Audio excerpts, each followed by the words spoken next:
അഴിമതി കേസിൽ മന്ത്രി അടൂർ പ്രകാശിനെതിരെയുള്ള കുറ്റപത്രം റദ്ദാക്കണമെന്ന റിപ്പോർട്ട് വിജിലൻസ് ഡയറക്ടർ തള്ളി. സിവിൽ സപ്ലൈസ് മന്ത്രിയായിരിക്കെ റേഷൻ ഡിപ്പോ അനുവദിക്കുന്നതിന് 25 ലക്ഷം കോഴ ചോദിച്ചുവെന്ന കേസിലെ കുറ്റപത്രം റദ്ദാക്കാനാകില്ലെന്നാണ് vigilance director Shankar Reddy നിലപാടെടുത്തത്.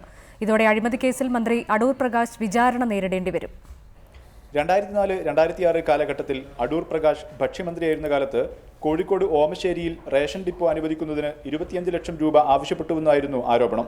2005 December 6 Kozhikode guest ഹൌസിൽ വെച്ചും പിന്നീട് തിരുവനന്തപുരത്തെ മന്ത്രിഭവനത്തിൽ വെച്ചും കോഴ ആവശ്യപ്പെട്ടുവെന്ന് കോൺഗ്രസ് നേതാവ് NK അബ്ദുറഹ്മാനാണ് വെളിപ്പെടുത്തിയത്. കോഴ നൽകാത്തതിനാൽ തനിക്ക് മന്ത്രി റേഷൻ ഡിപ്പോ അനുവദിച്ചില്ലെന്നും അബ്ദുറഹ്മാൻ ആരോപിച്ചു.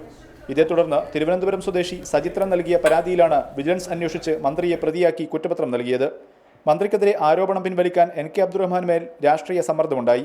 കോടതി തുടർ നടപടികളിലേക്ക് കടക്കുന്നതിനിടെ പ്രോസിക്യൂഷൻ തുടരന്വേഷണം ആവശ്യപ്പെട്ടു. ഈ അന്വേഷണത്തിൽ NK അബ്ദുറഹ്മാൻ മൊഴി മാറ്റി. ഇതോടെ മന്ത്രിയെ പ്രതിപട്ടികയിൽ നിന്ന് മാറ്റണമെന്നാവശ്യപ്പെട്ട് കോഴിക്കോട് വിജിലൻസ് DYSP ഡയറക്ടർക്ക് റിപ്പോർട്ട് നൽകി. ഇതിന്മേൽ നിയമോപദേശം തേടിയ വിജിലൻസ് ഡയറക്ടർ ശുപാർശ തള്ളി വിചാരണ തുടരാൻ ഉത്തരവിടുകയായിരുന്നു. റിപ്പോർട്ടർ, കോഴിക്കോട്.